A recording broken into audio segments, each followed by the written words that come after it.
Hello everyone, आपका स्वागत है मेरे YouTube channel inspiration for you में। आज हम इस वीडियो में बात करेंगे महात्मा गांधी की बायोग्राफी पर और जानेंगे उनकी लाइफ के कुछ रोचक तथ्य। गांधी जी का जन्म 2 अक्टूबर 1869 में पोरबंदर काठियावाड़ा में हुआ था, जो कि आज के गुजरात में है। वहीं बात करें उनका स्वर्गवास 30 जनवरी 1948 दिल्ली में हुआ था। भारत की आजादी के समय महात्मा गांधी का स्वतंत्रता आंदोलन में सबसे महत्वपूर्ण योगदान था। महात्मा गांधी के नाम से मशहूर मोहनदास करमचंद गांधी भारतीय स्वतंत्रता आंदोलन के एक प्रमुख राजनीतिक नेता थे। सत्याग्रह और अहिंसा के सिद्धांतों पर चलकर उन्होंने भारत को आजादी दिलाने में महत्वपूर्ण भूमिका निभाई। उनके इन सिद्धांतों ने पूरी दुनिया में लोगों को नागरिक अधिकार एवं स्वतंत्रता आंदोलन के लिए प्रेरित किया। उन्हें भारत का राष्ट्रपिता भी कहा जाता है। सुभाष चंद्र बोस ने वर्ष 1944 में रंगून रेडियो से गांधी जी के नाम जारी प्रसारण में उन्हें राष्ट्रपिता कहकर संबोधित किया था। महात्मा गांधी समुच्च मानव जाति के लिए मिसाल है। उन्होंने हर परिस्थिति में अहिंसा और सत्य का पालन किया और लोगों से भी इनका पालन करने के लिए कहा। उन्होंने अपना जीवन सदाचार में गुजारा। वह सदैव परंपरागत भारतीय पोशाक, धोती व सूती से बने शाल पहनते थे। सदैव शाकाहारी भोजन खाने वाले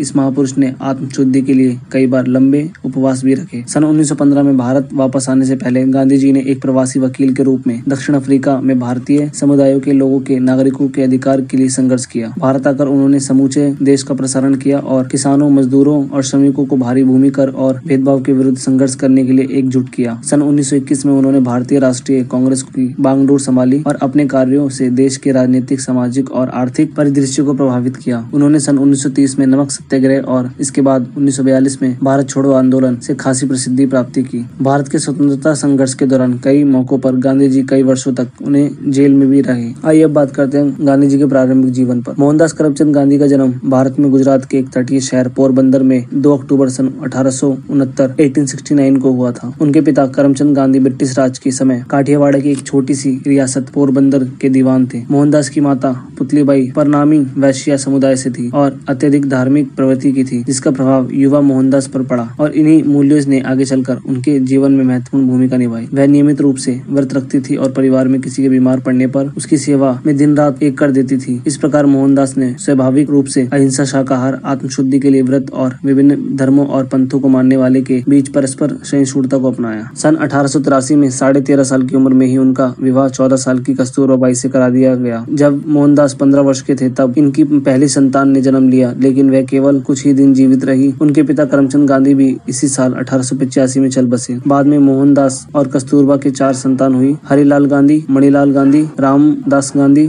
देवदास गांधी। उनकी मिडिल स्कूल की शिक्षा पोरबंदर में हुई और हाई स्कूल की शिक्षा राजकोट में हुई। शैक्षणिक स्तर पर मोहनदास एक औसत छात्र ही रहे। सन 1887 में उन्होंने मैट्रिक की परीक्षा अहमदाबाद से उत्तीर्ण की, यानी कि पास। इसके बाद मोहनदास ने भावनगर के श्यामलाल दास कॉलेज में दाखिला लिया, पर खराब स्वास्थ्य और गृह वियोग कारण वह अप्रसन्न ही रहे और कॉलेज छोड़कर पोरबंदर वापस चले गए। विदेश में शिक्षा और वकालत। मोहनदास अपने परिवार में सबसे ज्यादा पढ़े लिखे थे, इसलिए उनके परिवार वाले ऐसा मानते थे कि वह अपने पिता और चाचा का उत्तराधिकारी दीवान बन सकते थे। उनके एक पारिवारिक मित्र मावजी दवे ने ऐसी सलाह दी कि एक बार मोहनदास लंदन से बैरिस्टर बन जाए तो उनको आसानी से दीवान की पदवी मिल सकती है। उनकी माता पुतलीबाई और परिवार के अन्य सदस्यों ने उनके विदेश जाने के विचार का विरोध किया, पर मोहनदास के आश्वासन पर राजी हो गए। वर्ष 1888 में मोहनदास यूनिवर्सिटी कॉलेज लंदन में कानून की पढ़ाई करने और बैरिस्टर बनने के लिए इंग्लैंड चले गए। अपनी मां को दिए गए वचन के अनुसार ही उन्होंने लंदन में अपना वक्त गुजारा। वहाँ उन्हें शाकाहारी खाने से संबंधित बहुत कठिनाई हुई और शुरुआती दिनों में कई बार भूखे ही रहना पड़ता था। धीरे धीरे उन्होंने शाकाहारी भोजन वाले रेस्टोरेंट के बारे में पता लगा। इसके बाद उन्हें वेजिटेरियन सोसाइटी की सदस्यता भी ग्रहण कर ली। इस सोसाइटी के कुछ सदस्य थियोसॉफिकल सोसाइटी के सदस्य भी थे और उन्हें मोहनदास को गीता पढ़ने का सुझाव दिया। जून 1891 में गांधी भारत लौट आए और वहां जाकर उन्हें अपनी मां के मौत के बारे में पता चला। उन्होंने बॉम्बे में वकालत की शुरुआत की, पर उन्हें कोई खास सफलता नहीं मिली। इसके बाद वो राजकोट चले गए, जहां उन्होंने जरूरतमंदों के लिए मुकदमे की अर्जियां लिखने का कार्य शुरू कर दिया, परंतु कुछ समय बाद उन्हें यह काम भी छोड़ना पड़ा। आखिरकार सन 1893 में एक भारतीय फर्म ने नेटल दक्षिण अफ्रीका में 1 वर्ष के करार पर वकालत का कार्य स्वीकार कर लिया। गांधी जी दक्षिण अफ्रीका में। गांधी 24 साल की उम्र में दक्षिण अफ्रीका पहुंचे। वह प्रिटोरिया स्थित कुछ भारतीय व्यापारियों के न्यायिक सलाहकार के तौर पर वहां गए थे। उन्होंने अपने उन्होंने जीवन के 21 साल दक्षिण अफ्रीका में बिताए, जहां उनके राजनीतिक विचार और नेतृत्व कौशल का विकास हुआ। दक्षिण अफ्रीका में उनको गंभीर नस्ली भेदभाव का सामना करना पड़ा। एक बार ट्रेन में प्रथम श्रेणी कोच की वैध टिकट होने के बावजूद तीसरी श्रेणी के डब्बे में जाने से इनकार करने के कारण उन्हें ट्रेन से बाहर फेंक दिया गया था। ये सारी घटनाएं उनके जीवन में महत्वपूर्ण मोड़ बन गई और मौजूदा सामाजिक और राजनीतिक अन्याय के प्रति जागरूकता का कारण बनी। दक्षिण अफ्रीका में भारतीयों पर हो रहे अन्याय को देखते हुए उनके मन में ब्रिटिश साम्राज्य के अंतर्गत भारतीयों के सम्मान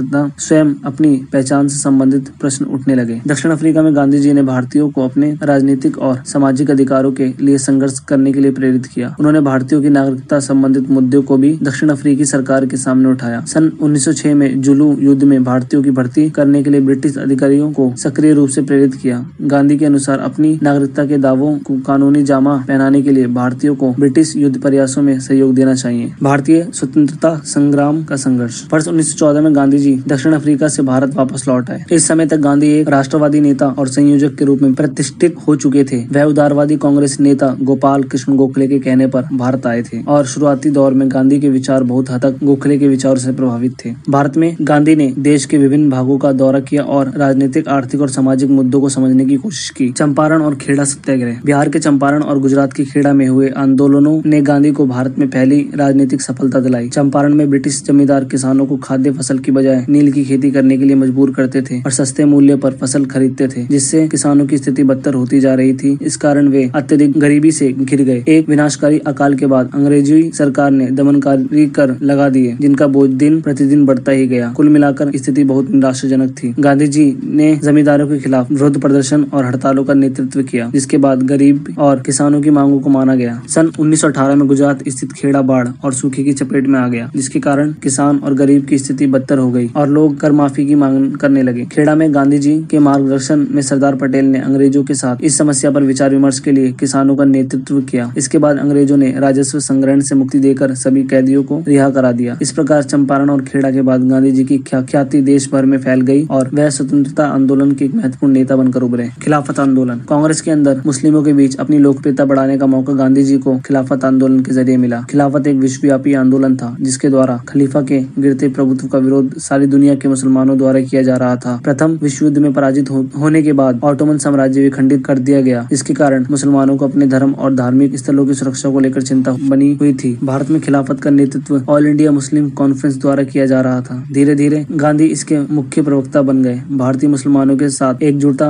व्यक्त करने के लिए उन्होंने अंग्रेजों द्वारा दिए सम्मान और मेडल वापस कर दिए। इसके बाद गांधी न सिर्फ कांग्रेस बल्कि देश के एकमात्र ऐसे नेता बन गए जिनका प्रभाव विभिन्न समुदायों के लोगों पर था। असहयोग आंदोलन। गांधी जी का मानना था कि भारत में अंग्रेजी हुकूमत भारतीयों के सहयोग से ही संभव हो पाई थी और अगर हम सब मिलकर अंग्रेजों के खिलाफ हर बात पर असहयोग करें तो आजादी संभव है। गांधी जी की बढ़ती लोकप्रियता ने उन्हें कांग्रेस का सबसे बड़ा नेता बना दिया और अब वह इस स्थिति में थे कि अंग्रेजों के विरुद्ध असहयोग, अहिंसा और शांतिपूर्ण प्रतिकार जैसे अस्त्रों का प्रयोग कर सके। इसी बीच जलियांवाला नरसंहार ने देश को भारी आघात पहुंचा दिया, जिससे जनता में क्रोध और हिंसा की ज्वाला भड़क उठी। गांधी जी ने स्वदेशी नीति का आह्वान किया, जिसमें विदेशी वस्तुओं के विशेषकर अंग्रेजी वस्तुओं का बहिष्कार करना था। उनका कहना था कि सभी भारतीय अंग्रेजों द्वारा बनाए गए वस्त्रों की अपेक्षा हमारे अपने लोगों द्वारा हाथ से बनाई गई खादी पहने। उन्होंने पुरुषों और महिलाओं को प्रतिदिन सूत काटने के लिए कहा। इसके अलावा महात्मा गांधी ने ब्रिटेन की शैक्षिक संस्थाओं और अदालतों का बहिष्कार, सरकारी नौकरियों को छोड़ने तथा अंग्रेजी सरकार से मिले तमाम और सम्मानों को वापस लौटाने का भी विरोध किया। असहयोग आंदोलन को अपार सफलता मिल रही थी, जिससे समाज के सभी वर्गों में जोश और भागीदारी बढ़ गई। लेकिन फरवरी 1922 में इसका अंत चौरा चौरी कांड के साथ हो गया। इस हिंसक घटना के बाद गांधी जी ने असहयोग आंदोलन को वापस ले लिया। उन्हें गिरफ्तार कर राजद्रोह का मुकदमा चलाया गया, जिसमें उन्हें 6 साल कैद की सजा सुनाई गई। खराब स्वास्थ्य के चलते उन्हें फरवरी 1924 में सरकार ने रिहा कर दिया। स्वराज और नमक सत्याग्रह। असहयोग आंदोलन के दौरान गिरफ्तारी के बाद गांधी जी की फरवरी 1924 में रिहा हुए और सन 1928 तक सक्रिय राजनीति से दूर रहे। इस दौरान वह स्वराज पार्टी और कांग्रेस के बीच मनमुटाव को कम करने में लगे रहे और इसके अतिरिक्त अस्पृश्यता, शराब, अज्ञानता और गरीबी के खिलाफ भी लड़ते रहे।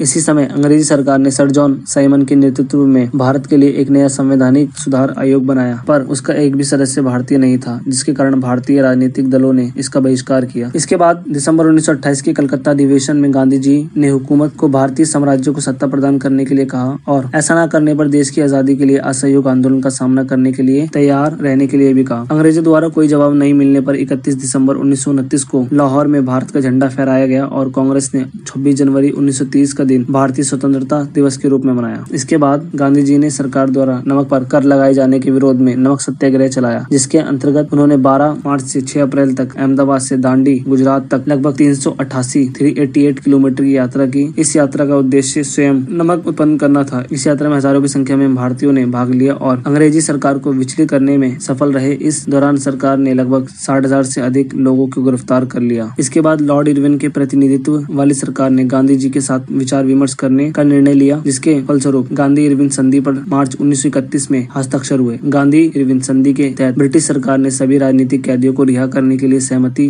दे दी। इस समझौते के परिणाम स्वरूप गांधी कांग्रेस के एकमात्र प्रतिनिधि के रूप में लंदन में आयोजित गोलमेज सम्मेलन में भाग लिया, परंतु यह सम्मेलन कांग्रेस और दूसरे राष्ट्रवादियों के लिए घोर निराशाजनक रहा। इसके बाद गांधी जी फिर से गिरफ्तार कर लिए गए और सरकार ने राष्ट्रवादी आंदोलन को कुचलने की कोशिश की। 1934 में गांधी जी ने कांग्रेस की सदस्यता से इस्तीफा दे दिया। उन्होंने राजनीतिक गतिविधियों के स्थान पर अब रचनात्मक कार्यों के माध्यम से सबसे निचले स्तर से राष्ट्र के निर्माण पर अपना ध्यान लगाया। उन्होंने ग्रामीण भारत को शिक्षित करने, छुआछूत के खिलाफ आंदोलन जारी रखने, कताई, बुनाई और अन्य कुटीर उद्योगों को बढ़ावा देने और लोगों को आवश्यकताओं के अनुकूल शिक्षा प्रणाली बनाने का काम शुरू किया। द्वितीय विश्व युद्ध और भारत छोड़ो आंदोलन। द्वितीय विश्व युद्ध के आरंभ में गांधी जी अंग्रेजों को अहिंसात्मक नैतिक सहयोग देने के पक्षधर थे, परंतु कांग्रेस के बहुत से नेता इस बात से नाखुश थे कि जनता के प्रतिनिधियों के परामर्श लिए बिना ही सरकार ने देश को युद्ध में झोंक दिया था। गांधी जी ने घोषणा की कि एक तरफ भारत को आजादी देने से इनकार किया जा रहा था। जैसे जैसे युद्ध बढ़ता गया, गांधी जी और कांग्रेस ने भारत छोड़ो आंदोलन की मांग को तीव्र कर दिया। भारत छोड़ो स्वतंत्रता आंदोलन के संघर्ष का सर्वाधिक शक्तिशाली आंदोलन बन गया, जिसमें व्यापक हिंसा और गिरफ्तारी हुई। इस संघर्ष में हजारों की संख्या में स्वतंत्रता सेनानी या तो मारे गए या घायल हो गए। हजारों गिरफ्तार भी कर लिए गए। गांधी जी ने यह स्पष्ट कर दिया था कि वह ब्रिटिश युद्ध प्रयासों को समर्थन तब तक नहीं देंगे जब तक